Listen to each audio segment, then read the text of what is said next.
வணக்கம்.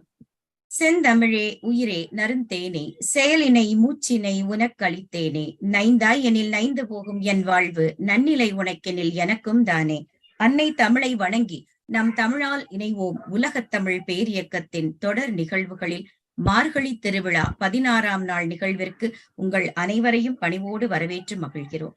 இந்த நிகழ்ச்சியில் திருப்பாவையும் திருவெம்பாவையும் கொடுக்க காத்திருக்கிறோம்.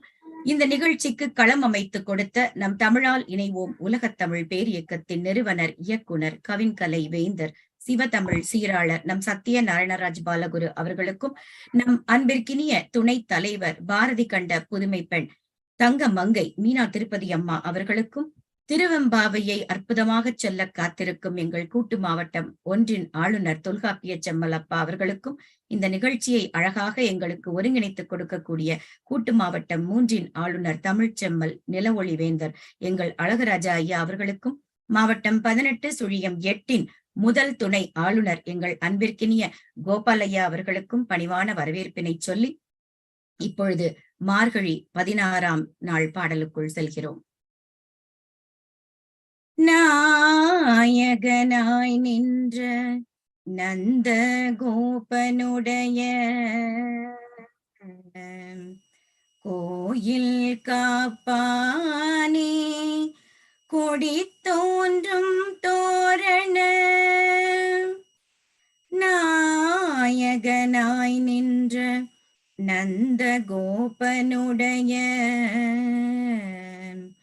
கோயில் காப்பானே, கொடி தோன்றும் தோரண வாயில் காப்பானே, மணிக்கதவம் தாழ்த்திரவாய்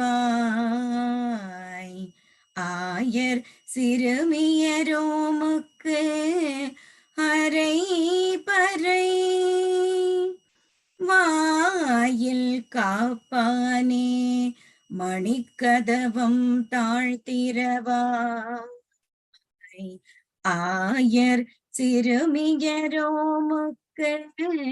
அரை பறை ஆயன் மணிவண்ணன் நென்னலே வாய் நேர்ந்தான், தூயோமாய் வந்தோம் துயிலட பாடுவார் மாயன் மணிவண்ணன் நென்னலே வாய் நேர்ந்தான், தூயோமாய் வந்தோம் துயிலட பாடுவான் வாயால் முன்னம் முன்னம் மாற்றாதே அம்மானி, நேய நிலை கதவம் நீக்கலோரெம்பாவாய் வாயால் முன்னம் முன்னம் மாற்றாதே அம்மானி,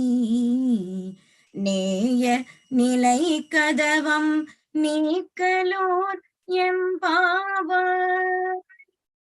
நம்ம நேற்றே நாம் சொல்லிக் கொண்டோம் என்ன, 15 பாடல்களில் ஒவ்வொருவரையும், அதாவது தோழியர்கள் ஒருவர் மறுவரை எழுப்புவதாக அமைக்கப்பட்டிருந்தது.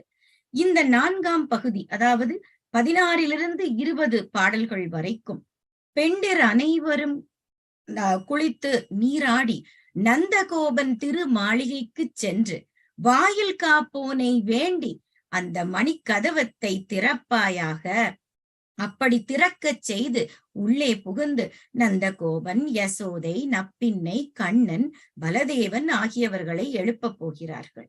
நோன்பு நோற்பதில் விருப்பமுள்ள சிறுமிகள் எல்லோரும் ஒன்று கூடி மற்ற சிறுமியர்களையும் அழைத்துக் கொண்டு கண்ணபிரான் குடியிருக்கக்கூடிய அந்த நந்தகோபனின் திரு மாளிகைக்கு செல்கிறார்கள். அங்குள்ள வாயில் காப்போனை நோக்கி கதவுகளை திறக்குமாறு வேண்டுகிறார்கள். இந்த பாடலில் எதற்காக அதிகாலையில் வந்தீர்கள் என்று வாயிற்காவலன் கேட்டிருப்பான் போலும். அதற்கு விடையளிக்கும் முகமாக, கண்ணன் பறைக்கருவி தருவதாக எங்களுக்கு வாக்களித்தமையால் அதனை வாங்கிக் கொண்டு செல்வதற்காகத்தான் வந்தோம், அப்படி சொல்லுவதாக இந்த பாடலில் நாம் உணர்வோம். எங்கள் அனைவருக்கும் நாயகனாக உள்ள நந்தகோபனின் திருமாளிகை வாயில் காப்போனே, அந்த வாயில் காப்போனுக்கு இருக்கக்கூடிய அந்த மரியாதையை எப்படி சொல்றாங்க பாருங்க. எங்கள் அனைவருக்குமே நாயகனாக இருக்கக்கூடிய நந்தகோபனின் திருமாளிகை வாயில் காப்போனே, கொடிகளெல்லாம் அற்புதமாக கட்டப்பட்டு அழகாக விளங்கக்கூடிய இந்த தோரண வாயிலை காக்கக்கூடியவனே, அழகிய மணிகள் கட்டப்பட்டு விளங்கக்கூடிய அந்த கதவின் தாளினை நீக்கி நாங்கள் அனைவரும் உள்ளே புகுவதற்கு வழிவிடுவாயாக அப்படின்னு ரொம்ப பணிவோட கேட்கிறாங்க. அனைவரும் வியக்கத்தக்க வகையில் பல மாயச் செயல்களை புரியக்கூடியவன் எங்கள் கண்ணன், மணி போன்று ஒளி வீசக்கூடிய திருமேனிக்கு சொந்தக்காரன் எங்கள் கண்ணன். நேற்றே அவன் எங்களிடம் சொல்லிவிட்டான், ஆயர் சிறுமிகளாகிய எங்களுக்கு பறை கருவியை தருவதாக வாக்களித்தான். ஏன்னா நம்ம மார்கழி திருவிழால ஒரு பஜனைன்னு சொல்றோம் இல்லையா, தெரு தெருவாக அந்த வீதிகளில் பாடி செல்லும் பொழுது சிறு சிறு கருவிகளை வைத்து இசை ஒலித்துக் கொண்டே செல்வார்கள். அப்படிப்பட்ட ஒரு பறை கருவியை நாங்கள் பாடுவதற்கு தருவதாக அவன் வாக்களித்திருக்கிறான். ஏன்னா எங்க இருந்து வந்தீங்கன்னு அவன் கேட்டக்கூடாது இல்லையா, அதனால முன்பே எங்களுக்கு வாக்களித்திருக்கிறான்னு சொல்றாங்க. நாங்கள் அனைவரும் சும்மா ஒண்ணும் வரல, தூய்மையான உள்ளத்துடன் கண்ணனுக்கு திருப்பள்ளி எழுச்சி வாடி அவனை எழுப்பி அவனிடமிருந்து அந்த பறை இசை கருவியை பெற்று செல்வதற்காகவே இங்கே வந்திருக்கிறோம். எப்பா, உன்னை வணங்கி வேண்டி கேட்டுக்கிறோம். எங்களுடைய கோரிக்கையை மறுக்கும் விதமாக உன் வாயால மாற்று மொழி எதுவும் சொல்லிடாத. நம்ம சொல்லுவோம்ல, எப்ப ஒரு நல்ல வார்த்தையா சொல்லு, வாயை திறந்து எதுவும் முடியாது வைக்காதுன்னு எதுவும் சொல்லிடாத. ஒரு நல்ல காரியத்துக்கு போகும்போதெல்லாம் சொல்லுவாங்க வீட்டுல, உனக்கு பிடிக்கலைன்னா கூட எதுவும் தயவு செஞ்சு சொல்லிடாத, நல்ல வார்த்தையாவே சொல்லு அப்படின்னு சொல்லுவாங்க. வாயில் கதவினை அன்புடன் பிணைத்திருக்கும் அந்த தாளினை நீக்கி நாங்கள் உள்ளே செல்வதற்கு வழிவிடு, அதற்கு நீதான் உதவி செய்ய வேண்டும்னு கேக்குறாங்க. அதுதான் இந்த பாடலினுடைய சிறப்பு. ஒரு விஷயம், எந்த ஒரு விடயத்தை எடுத்துக்கொண்டாலும் சரி, துவங்குவதற்கு முன் எப்படி, அதாவது தூய்மையான உள்ளத்தோடும் தூய்மையான உடலோடும் நாங்கள் நீராடி இந்த வாசலுக்கு வந்திருக்கிறோம், எந்த வார்த்தையும் சொல்லிராம எங்களுக்கு தயவு செஞ்சு அருள் கூர்ந்து அந்த கதவை திறந்து விடுப்பா. சொல்லுவாங்க இல்லையா, சாமி வரம் கொடுத்தாலும் பூசாரி வரம் கொடுக்க மாட்டார்கள் சில நேரத்துலன்னு. நிறைய நம்ம வாழ்க்கையில நடக்கக்கூடிய பல விஷயங்கள், பெரிய பெரிய மேலிடத்துல இருக்கவங்க கூட உங்களுக்கு செஞ்சு தருவேம்பாங்க. இந்த கீழே இருக்கக்கூடியவங்க அவங்கள கவனிச்சாதான் நம்ம அவங்க கிட்ட போக முடியும், அந்த மாதிரி பண்ணுவாங்க. அதுக்குதான் அந்த பழமொழி சொல்றது உண்டு, சாமி வரம் கொடுத்தாலும் பூசாரி கொடுக்க மாட்டான்னு குறுக்கே நிற்பான்னு. அத போல இந்த வாயிற்காப்போன் நம்மளை தடை செஞ்சிடக்கூடாதுன்னு அந்த பிள்ளைகள் எல்லோரும் முன்பே பணிவோடு சொல்லிக் கொள்கிறார்கள். தயவு செஞ்சு எதுவும் சொல்லிடாதப்பா தவறான்னு. இப்போ எனக்கு சில விஷயங்கள் நான் போன வருடமே சொன்னது போலத்தான், திருவெம்பாவையின் ஞான சிறகுகளையும் திருப்பாவையின் காதல் சிறகுகளையும் நாம் இப்பொழுது பார்ப்போம். அதாவது மாணிக்க வாசகரினுடைய பக்தி நெகிழ்வில் ஞான காட்சிகள் ரொம்ப அதிகமா இருந்துச்சு. நம்ம தொடர்ந்து பார்த்துட்டு வரோம். ஞான பார்வையுடைய சொற்சித்திரங்கள் அந்த திருவெம்பாவையினுடைய பரம்பொருள் மேல் கொண்ட அந்த காதல் அனுபவத்தை இன்னும் இனிமையாக்கி நமக்கு கொடுத்து கொண்டிருக்கிறது. ஆதியும் அந்தமும் இல்லா அருட்பெரும் ஜோதியை யாம் பாட கேட்டேயும் வாழ்த்தடங்கன் மாதே வளர்தியோ என்ற பாடல், அதன் தொடக்கமே ஆதியும் அந்தமும் இல்லாத அந்த அற்புத ஜோதியான பரம்பொருளை சுவைக்கும் விதமாக எழுதப்பட்டிருக்கிறது.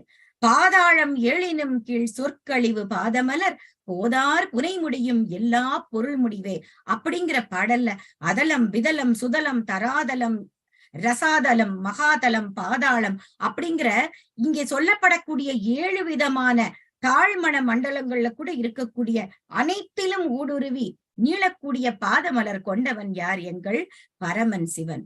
எவ்வகை பொருள் முடிவிலும் நீட்சி கொண்டு நிமிரும் போதார் புனைமுடி நலமும் ஞான சித்திரங்களாக இந்த பாடல்களில் நமக்கு அகத்திற்குள் நுழைந்தது.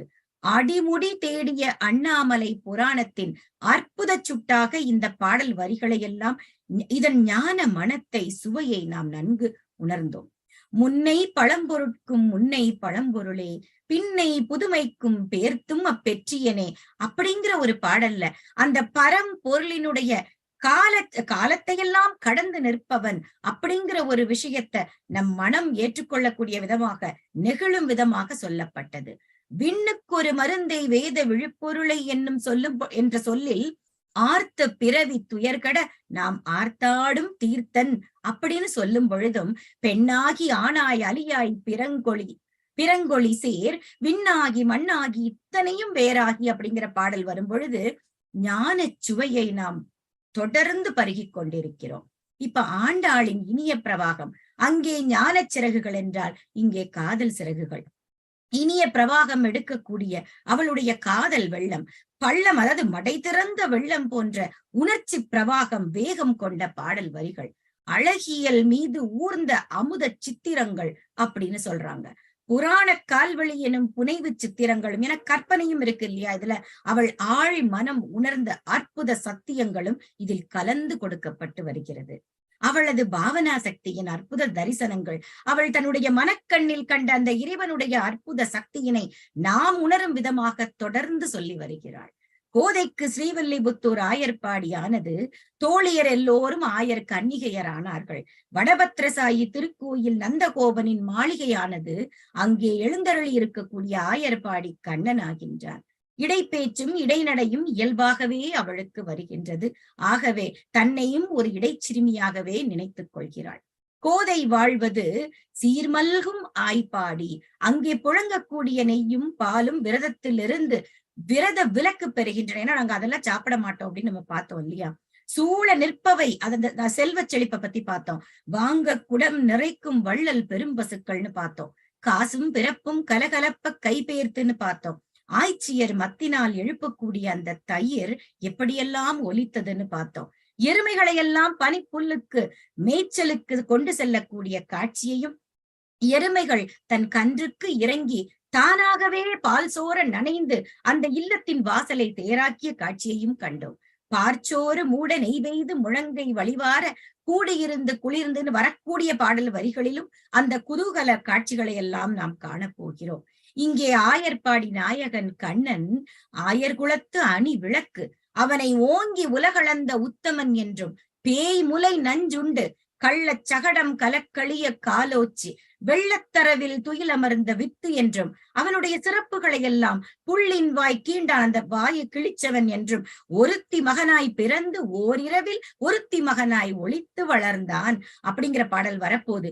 இப்படி புராண கீற்றுகள் அத்தனையையும் ஆண்டாள் காதல் ரசம் சொட்ட தொட்ட அழகியலோடு கொடுத்து வருகிறாள். புராண கீற்றுகள் மாணிக்க வாசகரிடம் ஞான சிறகுகளை விரித்தன, நம் ஆண்டாளிடமோ காதல் சிறகுகளை விரித்தன. இருவரினுடைய பாவை பறவைகளுமே ஆன்ம வெளியில் பறக்கக்கூடிய உயரங்கள் என்னவோ ஒன்றுதான், ஒன்றுக்கு ஒன்று தாழ்ந்தது அல்ல என்று சொல்லிக்கொண்டு அவை பறக்கும் எழிலும் ஒன்றுக்கொன்று குறைந்தது அல்ல.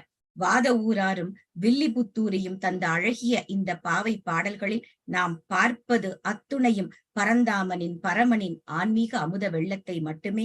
அந்த அருள் வெள்ளம் நம் அனைவரையும் அணைத்துக் கொள்ளட்டும் என்று சொல்லி இன்றைய திருப்பாவை 16ஆம் பாடலை நிறைவு செய்கிறேன். என் வாய்மொழி கேட்ட அத்துணை வேருக்கும் என் பணிவான நன்றிகளை சொல்லிக் கொள்கிறேன். தொல்காப்பிய செம்மலப்பா, அழகுராஜா ஐயா, கோபால் ஐயா மற்றும் நம் மாவட்டம் 18/7 ஆளுநர் சுப்பிரமணியம் ஐயாவும் இணைந்திருக்கிறார்கள். என் தோழமை அன்பழகி ஸ்ரீதர் அவர்களுக்கும் என்னுடைய சிறப்பான நன்றிகளையும் வணக்கங்களையும் சொல்லிக் கொள்கிறேன். நன்றி.